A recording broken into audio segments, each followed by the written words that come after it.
Okay friends, one of the first things we have to do is safely raise and support the front of our car so the wheel is off the ground. After that, we're going to remove all of our lug nuts and then remove the wheel.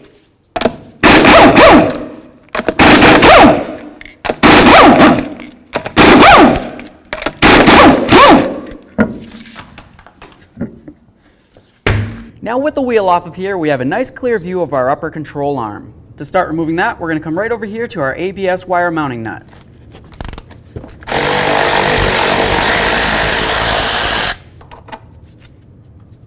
Now with that down, we have plenty of slack in this area. The next thing we're going to do is come right up along here, remove this cotter pin and the nut, and get ready to break this free.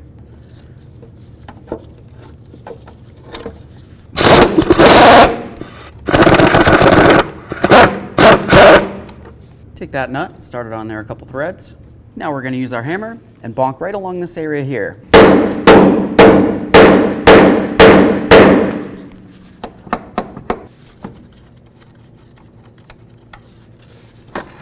Under the hood, we're going to remove all 5 of these mounting nuts. One here, here, here, here, here, and definitely don't touch this center one.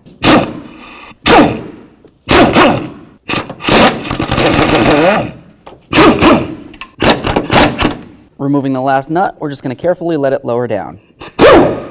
So now that we have all the nuts off up there, the next thing that we want to do is go ahead and bring this down. So I'm going to lift this up, I'll bring it down, and then I'm going to slide it towards me so it's away from this area. Now with the front strut out of the way, we have access to removing our 2 mounting bolts that hold the control arm to the body. Now to remove these bolts, you can typically get a ratchet up in there. It might be a little bit difficult to get some swing. I'm just going to use a wrench, put it up on here.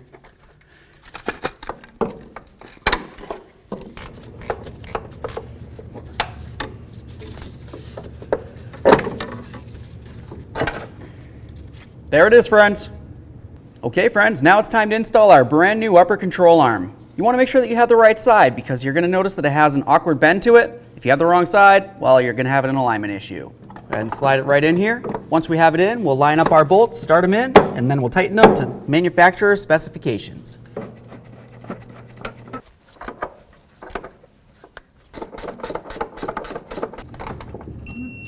Okay, now we'll do the same to the other.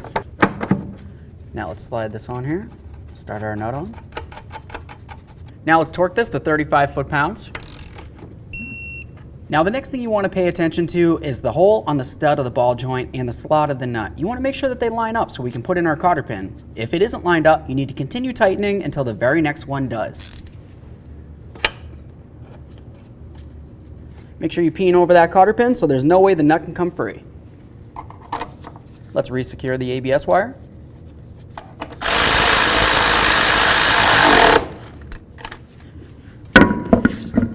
Now let's get the wheel back on here. We'll start all of our lug nuts, get the wheel on the ground, and then we'll torque them all to 80 foot-pounds.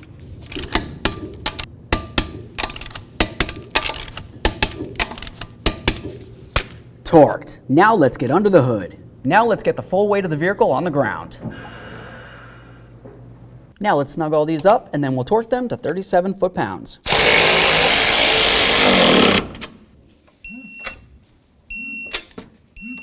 Now for these two, I don't want to torque them as high. You just basically want to make them snug. I'll go approximately 25 foot-pounds. Okay friends, so we got the car back together. The process for one side will be about the same for the other. Aside from that, take yourself safely down to your local alignment shop.